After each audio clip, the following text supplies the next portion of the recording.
너희도 온전하라. 자, 우리 48절 말씀 마지막 절 한번 보겠습니다. 그러므로 하늘에 계신 너희 아버지의 온전하심 같이 너희도 온전하라. 이렇게 결론적인 말씀이 주어지고 있습니다. 하늘에 계신 너희 아버지, 그렇게 이야기합니다. 땅에 우린 육신의 아버지가 있지만 하나님께서 하늘에 계신 아버지이신 하나님이 우리의 아버지가 되심을 말씀하고 있습니다. 너무나 놀랍죠. 하늘에 계신 너희 아버지라는 것은 결국은 우리는 하나님의 자녀라는 것이죠.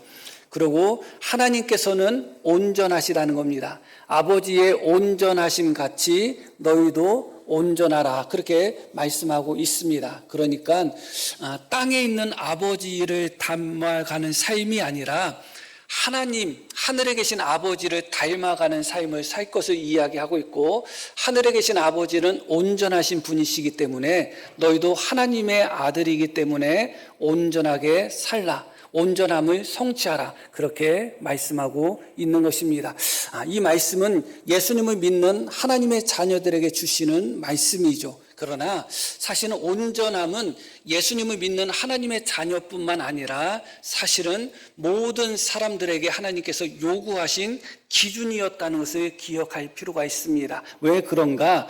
사실은 하나님께서 사람을 창조하실 때 유일하게 모든 창조물과 구별되도록 사람만이 하나님의 형상으로 창조된 것입니다. 그러니까 사람은 태어날 때부터, 창조될 때부터 하나님의 형상으로 창조된 것입니다. 그런데 하나님은 어떠한 분이시라고요? 하나님은 온전한 분이십니다. 그렇기 때문에 예수님을 믿고 구원받은 사람뿐만 아니라 모든 사람은 하나님께서 처음부터 창조하실 때부터 온전한 자로서 창조하셨고 온전하게 살아가도록 그렇게 창조하신 것입니다. 그런데 문제는 아담과 하와가 최초의 인간으로 창조되었지만 아담과 하와는 온전함을 지키지 못했습니다. 그것이 우리에게 가장 슬픈 것이죠.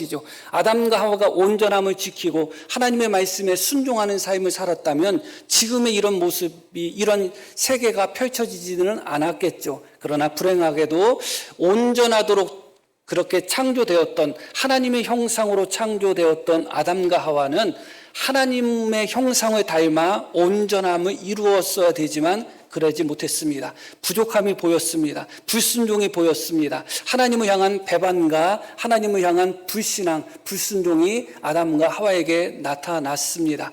그 후로 세상은 죄로 가득하게 되었죠. 빠른 시간 안에 세상에 죄악이 가득하게 되었습니다. 그때가 바로 노아의 시대였습니다. 어쩔 수 없이 하나님께서 노아의 시대에 홍수를 세상에 보내셔서 세상을 심판하시지만 그때 하나님은 노아를 선택하셨죠. 그 말씀을 한번 보겠습니다. 창세기 6장 말씀 한번 보겠습니다. 이것이 노아의 족본이라. 노아는 의인이요 당대의 완전한 자라. 그는 하나님과 동행하였으며, 이렇게 말씀이 나옵니다. 하나님께서 죄악이 가득한 세상 속에서 하나님의 형상을 닮아 온전함을 이루어 가야 될 사람들이 도리어 죄악 가운데 살아가는 그 세상 속에서 하나님은 심판하기로 결심하셨습니다. 그러나 한 사람을 선택하셨는데 온전한 한 사람을 선택하신 겁니다. 온전한 노아를 선택하셔서 노아와 노아의 자녀들을 통해서 다시 한번 온전한 하나님의 사람이 세상에 퍼지기를 원하셨던 것이죠. 그래서 하나님은 노아 홍수 시대 때 노아를 선택하셨는데 그는 누구였는가? 의인이었고 당대의 완전한 자라고 인정받은 사람이었습니다. 이제 노아의 홍수로 말미암아 노아의 8 식구만 구원을 받았습니다. 그 정도면 충분히 온전한 사람들이 노아의 자녀들을 통해서, 노아의 후손을 통해서 세상에 퍼져나갈 것처럼 생각이 들었는데 홍수 후에 노아의 모습과 노아의 가정, 자녀들의 모습을 보았을 때 아하, 노아도 부족함이 있었구나 하는 것을 우리가 깨닫고 배우게 되잖아요. 홍수 후에 노아가 포도나무를 길렀고 그 포도주를 마셨는데 지나치게 마셨죠. 너무 지나치게 마셨습니다. 포도주를 마셨다는 것 자체가 문제가 되는 것은 아니고 지나치게 마셨다는 것이 문제가 되는 거죠. 그렇게 지나치게 술을 마시고 잠을 잘 때 온통 옷을 다 벗어제낀 후에 잠을 자고 있는데 그 모습을 노아의 아들 함이라는 아들이 그 모습을 봅니다. 아버지의 부끄러운 모습을 보는 것이죠. 아버지의 부끄러운 모습을 보았다면 덮어줘야 되는데 아버지의 부끄러운 모습을 덮어주지 않고 도리어 형들에게 가서 아버지의 부끄러운 모습을 들춥니다. 아버지가 아니라 할지라도 다른 사람의 부끄러운 모습을 보면 덮어주는 모습이 있어야지 들춰내는 모습이 있어서는 안 되겠죠. 노아의 모습이나 노아의 그런 모습을 보면서 아버지의 허물을 들춰내는 그런 함의 모습을 보았을 때 노아의 가족들, 자손들로 통해서 온전한 사람들이 세상에 퍼지는 것이 쉽지는 않겠다 하는 것을 생각하게 되는 것입니다. 수많은 인류 중에 오직 노아의 8 식구를 택했음에도 불구하고 그 노아의 가정조차도 온전함을 이루지 못했어요. 하나님 앞에 선택받을 때 노아는 의인이고 당대의 완전한 자다, 온전한 자다 하는 인정을 받았음에도 불구하고 홍수 후에 노아의 모습과 그 가정의 모습은 온전한 모습이 아니었죠. 놀랍게도 홍수 후에 바벨탑 사건이 일어나게 되는데 하나님 앞에 조직적으로 백성들이 사람들이 하나님 앞에 대항하고 대적하고 불신앙으로 나아갔던 사건이 바벨탑 사건입니다. 그런데 성경적인 연대기로만 놓고 보면 물론 성경의 족보를 놓고 봤을 때 모든 족보에 사람들이 다 기록된 것은 아닙니다. 그래서 족보만 가지고 단순하게 연대를 측정한다는 것은 어렵지만 그럼에도 불구하고 성경에 나와 있는 족보를 근거로 해서 보았을 때 노아의 홍수 후에 몇 년 만에 바벨탑 사건이 있었느냐? 100년 정도밖에 안 흐른 후에 바벨탑 사건이 있었던 거예요. 많은 시간적인 흐름이 지난 후에 바벨탑 사건이 있었을 것처럼 생각이 들지만 하나님께서 노아의 시대에 온전한 자 노아를 선택하고 그 가족을 선택했는데 그로부터 100년 정도의 시간이 흘렀는데 바벨탑 대대적인 하나님을 향한 반역이 일어난 것입니다. 가슴 아픈 일이죠. 역시 노아의 후손을 통해서 온전한 자들이 세상에 퍼지는 것은 실패하고 말았습니다. 그 후로 하나님께서는 누구를 선택하셨는가? 아브라함을 선택하신 것입니다. 아브라함을 통해서 아브라함의 후손이 온전한 자로서 세상에 퍼져나가기를 원하시는 마음으로 아브라함을 선택하신 것입니다. 연대기적으로 놓고 보면 그것도 정확하다 할 수 없지만 그 족보로 따져서 보았을 때는 바벨탑 사건이 있은 후에 한 140년 정도, 150년 정도 흐르지 않은 후에 하나님이 아브라함을 선택하신 것입니다. 그러니까 노아의 홍수 때를 기준으로 해도 아브라함까지 한 250년 정도 그 정도도 채 흐르지 않은 사건이었다. 그렇게 기억하시면 됩니다. 하나님은 아브라함을 선택하셔서 복의 근원으로 만들고자 원하셨고 온전한 자로 하나님은 아브라함을 그렇게 양육하고 그렇게 이스라엘 백성들의 조상으로 삼기를 원하셨던 것이죠. 창세기 17장 말씀 한번 보겠습니다. 이렇게 말씀이 나옵니다. 아브라함이 99세 때에 여호와께서 아브라함에게 나타나서 그에게 이르시되 나는 전능한 하나님이라 너는 내 앞에서 행하여 완전하라. 하나님께서 아브라함에게도 완전하라, 온전하라 를 요구하신 것을 보게 됩니다. 이제 하나님은 아브라함을 통해서 온전한 그의 자손들로 이스라엘 백성들을 삼고자 원하셨던 것이죠. 그 이스라엘 백성들을 통하여 온전한 하나님의 백성인 이스라엘 백성들을 통하여 세계에 있는 모든 민족들을 하나님은 하나님 품으로 인도하시고 온전하게 만드시고자 하는 계획이 있으셨던 것입니다. 그래서 하나님은 아브람뿐만 아니라 아브람 자손들에게도 똑같은 요구를 하십니다. 신명기 말씀 한번 보겠습니다. 너는 내 하나님 여호와 앞에서 완전하라. 여기 너는 누구를 의미하는가? 이스라엘 백성들을 의미하는 겁니다. 이스라엘 백성, 하나님께 선택된 아브람의 자손 너희는 내 하나님 앞에서 어떻게 하라? 완전하라. 그렇게 요구하셨습니다. 그런데 결국은 이스라엘 백성들의 모습 속에서 우리는 훗날에 완전함을 찾아볼 수가 없었죠. 하나님은 아담과 하와를 완전하게 또 가장 선하게 하나님의 형상을 담는 자로 만들었음에도 불구하고 하나님의 형상 중에 하나인 하나님의 본질 중에 하나인 온전함을 닮아가도록 만들었음에도 불구하고 아담과 하와는 온전함에서 실패했습니다. 이후에 선택된 노아도 온전하고 완전한 자였음에도 불구하고 그도 역시 실패했습니다. 이후에 하나님은 아브라함을 선택하시고 아브라함을 통한 그의 자손인 이스라엘 백성들을 선택했지만 그들도 역시 온전한 자들이 되지 못했습니다. 인간의 한계라고 할 수밖에 없죠. 인간이 온전해질 수는 없을 것입니다. 물론 아담과 하와는 죄가 없었기 때문에 온전하게 살았어야 돼요. 그러나 죄가 없는 상태에서부터 온전함이 실패되었는데 태어나면서부터 죄인으로 태어나고 살아가는 세상이 죄악으로 가득한 세상에서 살아가면서 온전함을 지킨다는 것이 쉽지는 않았을 것입니다. 그렇게 구약의 이스라엘의 역사가 마무리가 되는 것입니다. 이제 하나님은 영적 이스라엘을 선택하신 것입니다. 그것이 바로 누구냐?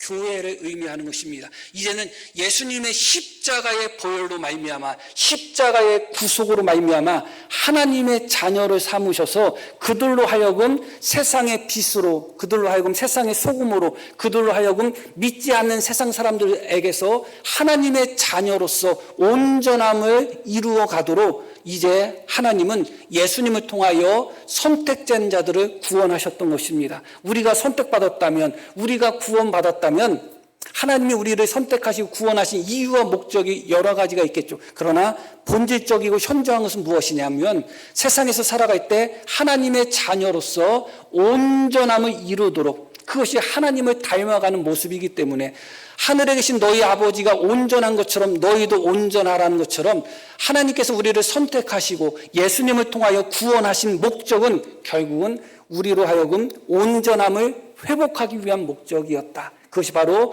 오늘 우리가 읽으신 그 말씀인 것입니다. 그래서 성경에 보면, 신약 성경에 보면 예수님을 믿는 자들에게 또 교회를 향하여 온전하라는 말씀이 너무너무 말씀이 많이 나와요. 때로는 장성하라, 성숙하라, 완전하라, 흠이 없어라, 그런 단어들이 계속해서 그런 말씀들이 많이 나옵니다. 다 찾아볼 수는 없고 우리가 한번 데살로니가전서 말씀, 골로새서 말씀 한번 보겠습니다. 우리가 그를 전파하여 각 사람을 권하고 모든 지혜로 각 사람을 가르침은 각 사람을 그리스도 안에서 완전한 자로 세우려 합니다. 우리가 그를 전파하여 각 사람을 권하고, 그를 전파한다는 것은 예수님을 복음을 전파한다는 것이죠. 그래서 각 사람을 권하고 모든 지혜로 각 사람을 가르침은 하나님의 말씀을 선포하고 가르치고 그들이 예수님을 믿게 한 목적은 무엇이냐? 각 사람들로 하여금 그리스도 안에서 완전한 자가 되게 하기 위함이다. 그렇게 이야기하고 있습니다. 온전한 자가 되게 하기 위함이다. 지식에서나 믿음에서나 모든 부분에서 온전한 자, 그리스도의 장성한 분량까지 성숙한 자, 그리스도의 충만한 분량까지 나타나는 자, 그렇게 하나님은 예수님을 통하여 성도들이 온전한 자로서 그렇게 세상에서 살아가도록 원하셨던 것입니다. 그래서 하나님이 우리에게 요구하시고 우리에게 독택하신 것입니다. 특별히 이렇게 온전하다는 단어가 구약에서 우리가 계속해서 아브라함부터 노아로부터 믿고서 온전하다, 완전하다는 단어를 구했잖아요. 구약에서 그 완전하다, 온전하다는 단어가 가장 많이 부르던 부분이 너희입니다. 너희것은 그 단어가 어떤 단어로 기록되었냐면 흠이 없다는 단어로 기록되어 있습니다. 레위기에서 하나님 앞에 제물을 드릴 때, 제사를 드릴 때 그런 규정이 레위기에 기록되어 있는데 어떤 제물을 드려야 됩니까? 항상 흠이 없는 제물을 드려야 됩니다. 모든 이익을 주셨어요. 모든 이익을 주셨지만 그리고 모든 제사가 그런 작은 예외 하나를 다루어서는 더 흠없는 제물을 드려야 됩니다.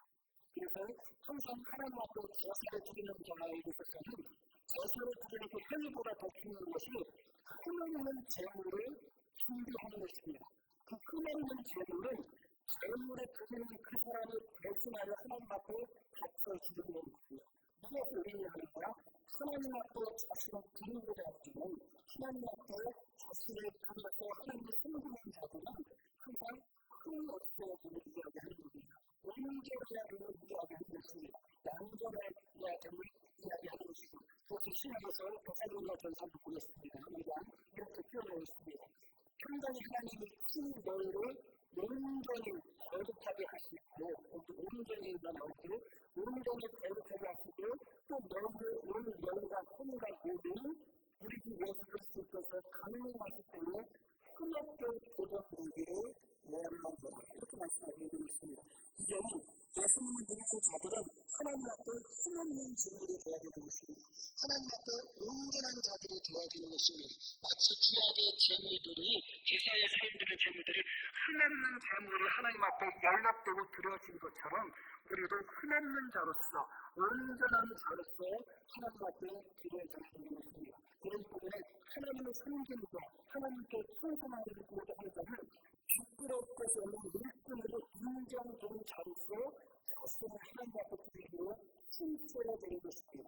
누가 봐도 흔들었게 할 만하고 누가 봐도 못할 만한 시험을 살면서 하나님을 열심히 믿는다고 하면 하나님의 영광을 가려줄 수밖에 없잖아요. 그래서 하나님의 선물자들은 세상에 본받지 않고 하나님의 뜻이 무엇인지를 깨닫고 부끄러울 것이 없는 일꾼으로서 점도 없고 흠도 없고 온전한 자로서 마치 재물이 하나님 앞에 온전한 재물이 하나님 앞에 연락된 것처럼 그렇게 하나님을 섬겨나가야 되는 것. 우리의 섬기는 자리가 여기 온전한 자리에 섬기는 것은 우리 인간의 육신이 연락하고 여전히 우리도 연락하는 가운데 죄를 보낼 수가 없습니다. 그러나 그것이 온전한 삶을 추구하지 못하는 우리의 합당한 경험을 줘서는 안 됩니다. 많은 사람들이 온전한 삶을 추구하지도 않고 자기 살고 싶은 대로 살면서 항상 마음은 오리로다 육신이 약합니다. 내가 하나님 앞에 충성하고 싶은데 안 됩니다. 그런 말만 하면서 스스로 위로 삼고 스스로 자기의 합리화를 하는 경우가 너무나 많습니다. 우리의 기준은 마음은 오리로다 육신이 약합니다. 하늘에서 너희 아버지의 문제가서 같이 너희도 문제와 하나가 그 기준의 것이 다시 한번 기억할 필요가 있습니다. 특별히 오늘 말씀 속에서 온전함은 무엇을 의미할까를 우리가 생각해 볼 필요가 있습니다. 일반적으로 온전하다는 것은 완전하다, 완벽하다, 혹은 완전히 성숙하다 그런 의미가 담겨 있고 흠이 없다 그런 등등의 모든 의미가 온전하다, 완전하다에 담겨 있습니다. 그래서 넓은 의미로 놓고 보면 하나님의 뜻을 온전히 순종하는 것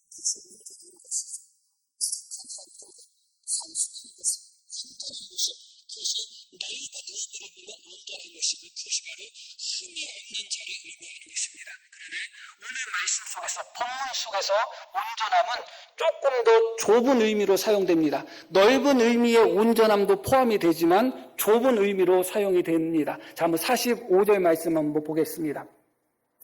이같이 한즉 하늘에 계신 너희 아버지의 아들이 되리니 이같이 한다는 것은 원수를 사랑하는 것을 이야기하는 것입니다. 이같이 한즉 하늘에 계신 너희 아버지의 아들이 되리니 하면서 뭐라고 말씀하는가? 이는 하나님이 그 해를 악인과 선인에게 비추시며 비를 의로운 자와 불의한 자에게 내려주시니라. 이렇게 말씀이 나옵니다. 그러니까 하나님의 온전하심을 이야기할 때 무엇을 가지고 온전하심을 설명했는가? 바로 자연 은총을 가지고 온전함을 설명한 것입니다. 하나님께서 비를 주시기도 하고 또 하나님께서 또 무엇을 주시기도 해요? 해를 주시기도 하는데 그 비가 착한 사람, 선한 사람 밭에는 마침 맞게 내리고 악한 사람 밭에는 내리지 않고 그런 것이 아니라는 것이죠. 그 해도 마찬가지라는 것입니다. 하나님은 해와 빛과 비를 선하던 악하던 모두에게 하나님은 공평하게 내리고 계신다는 겁니다. 그래서 1차적으로 놓고 보면 하나님의 온전하심이 공평하심인 것을 우리는 알게 되죠. 그러나 선인과 악인을 가리지 않고 하나님께서 비의 은총을 주시고 해의 은총을 주신다는 것은 단지 공평함의 차원이 아니에요. 하나님께서 악한 사람에게, 이 악하다는 것은 하나님 앞에서는 원수거든요.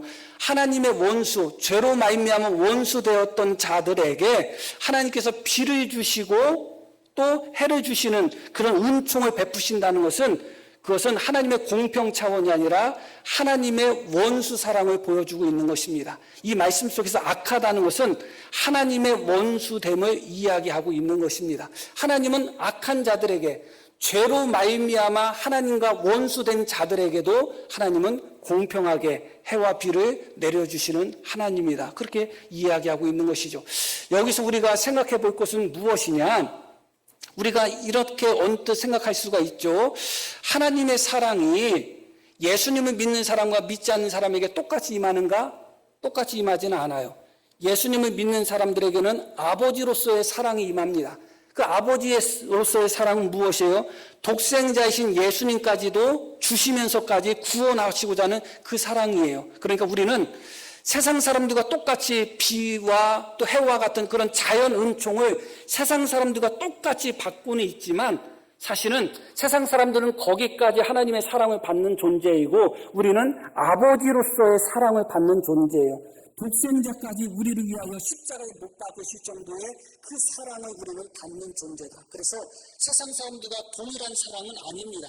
일반적으로 이 말씀 속에서 하나님이 사랑하신다는 의미는 두성으로서 아버지로서의 사랑이 아니라 창조주로서의 사랑을 의미하고 있습니다. 그러나 여기서 더 중요한 것은 무엇이냐?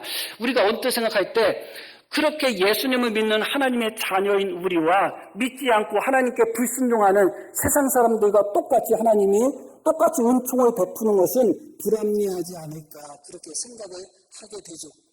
그게 맞는 생각일 수도 있고 맞는 말일 수도 있습니다. 그러나 중요한 것은 무엇이냐? 에덴 동산으로 한번 거슬러 가보시면 분명하게 이 말씀이 원수 사랑이라는 것을 알게 될 거예요. 에덴 동산에서 하나님은 아담과 하와를 창조하셨잖아요. 부족함이 없게 창조하셨잖아요. 하나님의 형성으로 창조하셨죠. 그리고 그들을 위해서 에덴 동산은 낙원이잖아요. 하나님이 세상을 창조하신 후에 그 세상 안에 낙원인 에덴 동산을 또 창조하신 거잖아요. 그냥 세상에 인간을 놔둬도 되는데 에덴 동산을 또 창조하신 것입니다. 만드신 겁니다. 가장 좋은 곳에서 살도록 하셨던 거죠. 아담과 하와는 옷을 입지 않고 살았습니다. 세상 어느 나라에서 기온이 옷을 입지 않고 살 수 있는 그런 나라는 없어요.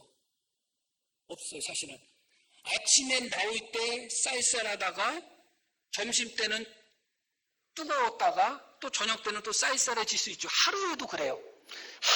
하루도 옷을 안 입고 살 수 있는 날은 없어요. 부끄러운 것을 떠나서. 그런데 아담과 하와가 에덴 동산에서 옷을 입지 않고 살았다는 것은 사람이 살기에 가장 완벽한 환경이었다는 거예요. 그리고 동산 가득히 먹기에도 좋고 보기에도 좋은 아름다운 실과들이 동산 가득히 나게 하셨습니다.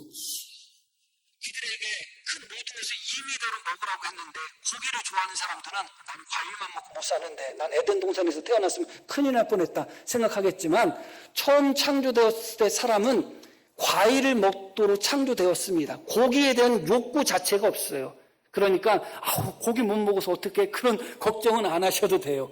그러니까 하나님은 가장 살기 좋은 곳에 아담과 하와를 위해서 가장 먹기 좋고 아름다운 실과를 가득 채우셔서 네가 먹고 싶은 대로 먹으라고 하셨습니다. 하나님은 빼놓고 말씀하신 거죠. 선하고 알게 하는 나무의 열매를 먹으면 죽을 것이다. 그런데 아담과 하와가 어떻게 했어요? 먹었잖아요. 왜 먹었죠? 하나님처럼 되려고 먹었잖아요. 다른 이유 때문에 먹었다면 하나님이 그래도 마음에 실망이 조금 적으셨을 텐데 하나님의 형상으로 유일하게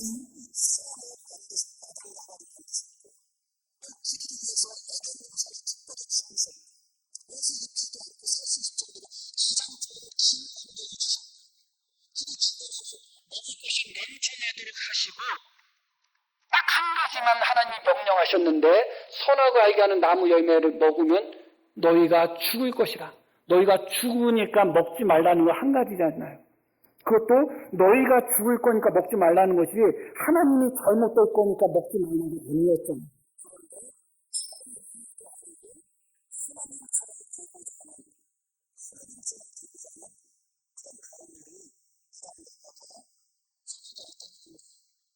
그 순간에 소동은 원수되었다고 합니다.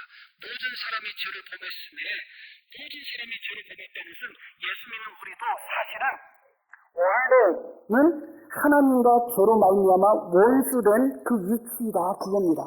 에덴 동산에서는 모든 것이 평등해요.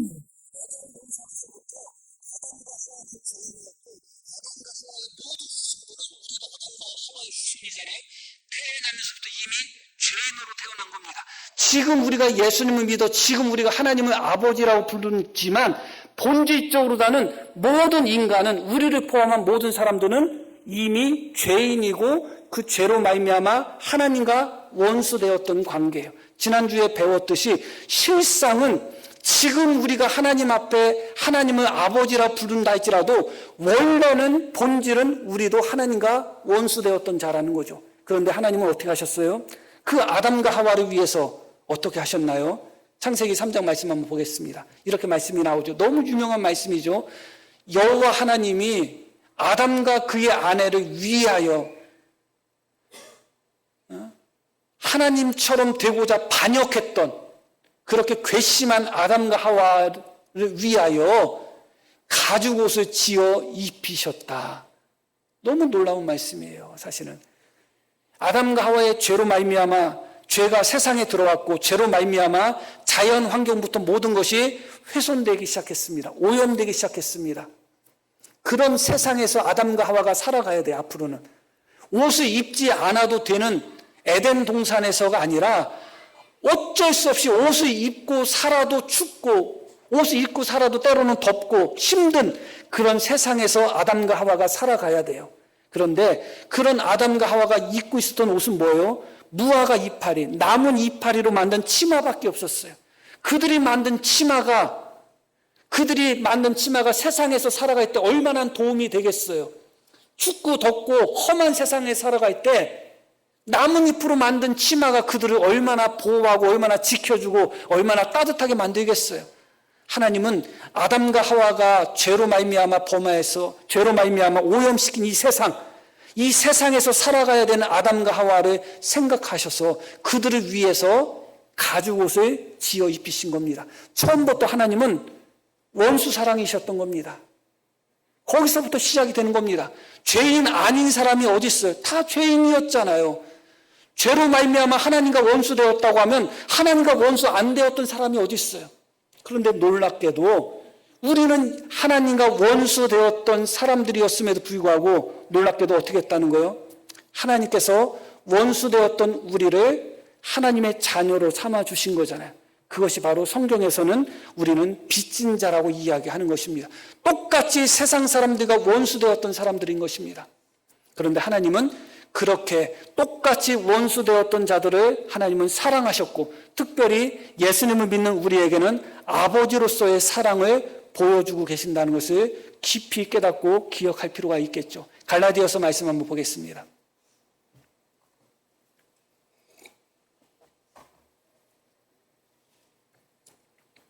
온 율법은 내 이웃 사랑하기를 내 자신같이 하라 하신 한 말씀에서 이루어졌나니 이것이 무엇을 의미하는가? 온 율법은 내 이웃 사랑하기를 내 자신같이 하라 하신 한 말씀에서 이루어졌다. 왜 원수 사랑이 하나님의 온전하심을 표현하고 있는가? 그것을 제가 말씀드리려고 하는 거예요. 내 이웃 사랑하기를 내 자신같이 사랑하라. 그 사랑에서 율법의 모든 요구가 이루어졌다는 것입니다. 우리가 율법을 하나하나 다 기억하고 하나하나 다 지킨다는 것은 어렵습니다. 그러나 이웃을 자기 몸처럼 사랑하는 자는 이미 율법을 다 지키고 있는 겁니다. 마찬가지로 우리가 이 부분에도 온전하게 살고 저 부분에도 온전하게 살고 이 부분에도 온전하게 살아야 된다는 생각이 들죠. 그런데 그 온전함이 어디서 성취되었는가? 원수 사랑에서 성취되었다는 것입니다. 원수를 사랑하는 자는 곧 온전함을 이룬 사람인 것입니다. 내 이웃을 내 몸처럼 사랑하는 자는 율법의 모든 것을 이룬 것처럼 원수를 사랑하는 자는 온전하게 살라고 하신 하나님의 말씀을 이룬 것입니다. 그래서 우리가 이 말씀을 많은 사람들이 우리가 지킬 수 있느냐 없느냐 그렇게 고민하고 있습니다. 물론 지킬 수 없는 말씀일 수도 있습니다. 왜냐하면 모든 부분에서 하나도 빠짐없이 온전하게 완전하게 산다는 것은 어렵고 불가능한 일이기 때문에 그렇습니다. 그러나 이 말씀이 우리에게 가져다주는 근본적인 교훈은 무엇이냐? 온전함은 원수 사랑에서 모두 다 성취되고 만족하게 되고 이루어진다는 것입니다. 하늘에 계신 너희 아버지의 온전함 같이 너희도 온전하라는 것은 결국은 한마디로 이야기하면 뭐예요? 원수를 사랑하면서 살라는 겁니다. 성도가 원수를 사랑하면서 살 때 하나님이 요구하신 모든 온전함이 다 이루어지는 겁니다. 이웃을 자기 몸처럼 사랑할 때 율법의 모든 요구가 다 성취되는 것처럼 원수를 사랑할 때 온전하라는 하나님의 명령이 성취가 되는 것입니다. 이것은 우리가 얼마든지 지킬 수도 있고 지켜나가야 되는 부분인 것입니다. 하나님께서 처음부터 원수였던 우리를 사랑했기 때문에 그렇습니다. 그걸 깊이 기억하셔야 되겠습니다. 자, 우리 결론적인 말씀을 한번 보겠습니다. 46절 말씀을 한번 보겠습니다. 너희가 너희를 사랑하는 자를 사랑하면 무슨 상이 있으리요? 세리도 이같이 아니하느냐? 너희가 너희를 사랑하는 자만 사랑한다면 무슨 상을 받을 일이 있겠느냐? 세리도 자기를 사랑하는 자는 똑같이 사랑한다 그겁니다. 이어지는 말씀도 너희가 너희 형제에게만 무난하면 남보다 더 하는 것이 무엇이냐? 이방인들도 이같이 아니하느냐? 이 말씀 속에서 하나님은, 예수님은 성도들이 세상 사람들보다, 믿지 않는 사람들보다 더 나은 사람이 되기를 원한다는 것을 보여주고 있습니다. 너희는 형제에게만 무난한다면 남들보다 너희가 더 나은 게 뭐가 있겠느냐? 이방인들도 다 그렇지 않느냐? 이방인들보다 더 나은 자가 되어야 되지 않겠느냐? 너희가 너희를 사랑하는 자만 사랑한다면 무슨 상을 받겠냐? 세리들도 다 그렇게 하지 않겠느냐? 최소한 세리보다 더 나은 사람이 되어야 되지 않겠느냐? 너희 의가 서기관과 바리새인만 못하면 천국에 들어갈 수 없다는 말씀이 또 이 말씀과 연결이 되는 겁니다. 너희는 서기관과 바리새인들보다 더 나은 사람이 되지 않겠느냐? 너희는 하나님을 믿지 않는 세리와 이방인들보다 하나님을 믿는 너희는, 하늘에 계신 하나님을 아버지라고 부르는 너희는 더 나은 사람이 되어야 되지 않겠느냐고 말씀하고 있는 것이죠. 이 말씀이 우리에게 정말로 중요합니다. 더 나은 사람, 그것이 바로 어떤 사람이에요? 온전한 사람인 것입니다. 이미 설명을 드렸듯이 시작 지점은 우리나 믿지 않는 사람이나 다 죄로 말미암아 하나님과 원수된 지점이 시작 지점이에요. 그러면 똑같이 원수되었던 자들인데 우리는 하나님 앞에 선택받아서 하나님을 아버지라고 부르고 지금은 세상에서 살아가지만 세상에서 살면서도 하나님을 아버지라고 부르고 장차 우리가 살아갈 곳은 죄로 말미암아 지옥 심판을 받을 우리가 하늘나라 하나님 나라에서 살게 되었단 말이죠. 그게 우리의 신분이에요. 그러면 똑같이 죄인이었고 똑같이 하나님을 배반했던 너희였음에도 불구하고 그런 너희가 하나님의 은혜로 하나님을 아버지라고 부르고 천국을 기업으로 얻고 지옥 심판을 면하게 되었다면 세상에서 살면서 그렇게 살다가 종국에는 지옥 심판을 받을 수밖에 없는 믿지 않는 사람들보다 더 나은 삶을 살아야 되지 않겠느냐, 그런 말씀이에요. 당연하지 않겠어요? 우리는 너무너무 빚진 자입니다. 너무너무 빚진 자예요. 그들과 믿지 않는 자들과 우리는 마지막이 다르잖아요. 시작은 똑같았어요. 시작은 죄로 말미암아 허물로 말미암아 죽을 수밖에 없는 시작은 똑같았는데 그렇게 죄와 허물로 죽을 수밖에 없는 우리를 예수님으로 말미암아 하나님의 아들로 삼으셔서 하나님을 아버지라고 부르시게 할 뿐만 아니라 천국을 상속하게 해 주셨는데 어찌 그런 은혜를 받지 못해서 결국은 종국에는 멸망할 수밖에 없는 세상 사람들보다 못한 삶을 살아서 되겠느냐, 그런 말씀하고 있는 거예요. 더 나은 삶을 살아야 되지 않겠느냐. 신앙의 싸움은 결국은 여러 번 말씀을 드렸지만 내가 정말 천국을 믿느냐 안 믿느냐의 싸움이에요. 진짜 제가 천국은 안 가봤지만 진짜 천국을 믿느냐 안 믿느냐의 싸움이에요. 우리가 정말 하나님의 자녀고 70년, 80년, 90년, 100년의 인생을 살고 나면 하나님 나라 천국이 우리에게 정말 있다는 것을 믿는다면 우리는 천국이 없는 자들, 지옥에 갈 수밖에 없는 자들, 멸망할 수밖에 없는 그들을 향하여 불쌍한 마음을 가질 수가 있는 거예요. 그들보다 더 나은 자, 그들을 용서할 수 있는 자, 그들이 원수처럼 군다 할지라도 그들을 사랑할 수 있는 자로 살아갈 수가 있는 것입니다. 그것이 이 결론적인 말씀인 것입니다. 너희는 하나님의 자녀다. 그러니 세상 사람들보다 더 나은 자로 살아가야 되지 않겠느냐, 그렇게 말씀하고 있는 것입니다. 세상 사람도 어떻게 한다고요? 세상 사람도 자기를 사랑하는 자는 사랑한다는 겁니다. 세상 사람도 자기에게 인사하는 사람에게는 인사한다는 겁니다. 그 인사라는 단어가 무난한다는 것인데 유대인들에게 있어서 인사는 무엇이죠? 샬롬이죠. 그래서 일반적인 의미에서의 인사가 아니라 사실은 그 의미가 담겨 있는 거예요. 안녕하세요 끝나는 것이 아니라 당신에게 평강이 있기를 원합니다. 당신의 삶이 평화롭기를 바랍니다. 원수에게 그 인사가 안 나오죠. 보통 사람은. 원수는 맨날 속 썩고 그냥 지질이 고생하다가 죽었으면 하는 마음이 우리 마음인데 샬롬이라는 인사가 안 나오잖아요. 그런데 그렇게 하라는 것입니다. 예전 있었던 교회에 차로서 한 10분 거리 정도 되는 거리에 되는 교회에 다녔던 성도님이 제가 목회했던 교회에 등록을 하셨어요. 목사님하고 관계가 좋지 않아서 그 교회를 떠났죠. 떠났는데 그 목사님이 학교에 뭐 운영위원장인가 뭐 그런 활동을 하고 또 그 집사님, 여자 집사님인데 그분도 이제 학교에 활동을 해서 뭐 회의나 혹은 뭐 운동회나 그렇게 학교에 행사 있을 때마다 이제 만나게 된다는 거예요. 그래서 이제 그래도 뭐 조금 관계가 안 좋아서 교회를 떠났어도 목사님이고 또 아는 사이니까 인사하려고 가서 찾아서 인사하면 고개를 확 돌려버린다는 거예요. 제가 목사니까 내가 의롭다 얘기하려고 얘기하는 게 아니라 목사니까 목사 욕하는 거예요. 성도 욕했다가는 오해할까 봐. 이방인들도 자기를 사랑한 자에게는 사랑하고 그 형제에게는 이방인들도 다 인사하고 문안한다는 겁니다. 그런데 그들보다 더 나은 삶을 살아야 되는 우리가 그들보다 더 못한 삶을 살 때가 참 많아요. 그들보다 더 못한 삶을 살 때가 많아요.